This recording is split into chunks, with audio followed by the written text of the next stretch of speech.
देवताओं से किसी बात पर ठाकुर जी का थोड़ा एक युद्ध हुआ। कभी जीत ही नहीं सकते भगवान से, भगवान तो सुदर्शन चक्र चलाएंगे, सबका वध एक बार में। लेकिन तभी देवताओं ने एक चतुराई अपनाई है। क्या? एक बार देवताओं ने यज्ञ किया था तो सुरभि गौ माता ने पूछा था कि क्या वरदान चाहिए, तो इंद्र ने कहा था कि जब कभी भी हमें जरूरत पड़े तो हमारे सामने आ जाना। ठीक है, आज जब लगा कि ठाकुर जी से युद्ध करना, हम मारे जाएंगे, इनसे तो नहीं जीत पाएंगे, तब इंद्र ने सोचा कई उपाय है। बोले क्या? हम देवताओं के चारों तरफ गैया आकर के अगर खड़ी हो जाए हमारी रक्षा में, तो ठाकुर जी गैया पर कभी प्रहार नहीं करेंगे। तुरंत सुरभि मैया को याद किया, सुरभि प्रकट हो गई। बोले आज्ञा करिए इंद्र, मैं क्या सहायता करूं? बोले आपने कहा था कि कभी सहायता हो तो हमें बुला लेना, आज हमें आपकी सहायता चाहिए। बोले हमारा युद्ध हो रहा है भगवान से। बोले भगवान से?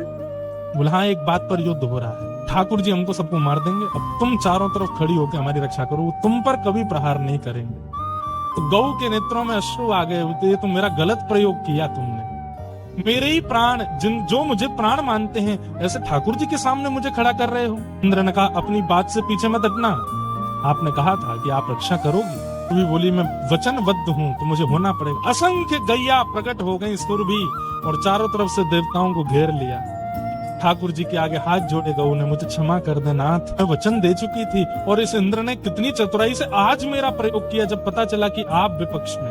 ठाकुर जी ने तुरंत गरुण जी को बोला कि चलो, हमारी पराजय हुई, जिस बात पर हमारा इंद्र का द्वेष, इंद्र की विजय, हम गैया पर हाथ नहीं उठाएंगे, हम अपनी हार स्वीकार करते हैं।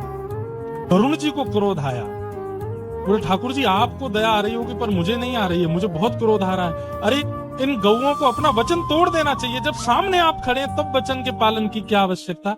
तब ठाकुर जी बोले अरे नहीं नहीं नहीं, ये आवश्यक है भाई, वचन दिया है और वो वरदान मांगा था, उसका वचन है, इसमें तोड़ नहीं सकते। तो गरुण जी इतने क्रोध में थे, वेग में थे, उनका मन तो नहीं था, पर जोर से जैसे उन्होंने अपने पंख नीचे मारे ठाकुर जी को लेकर उड़ने के लिए, इतना वेग प्रकट हुआ कि कुछ गाय आपस में टकराई और कहीं कहीं छिलने पर जो शरीर से रक्त प्रकट हुआ, वही रक्त पृथ्वी पर गिरा और उन्हीं से तामसिक पदार्थ प्रकट हो गए, जिनमें एक तंबाकू भी।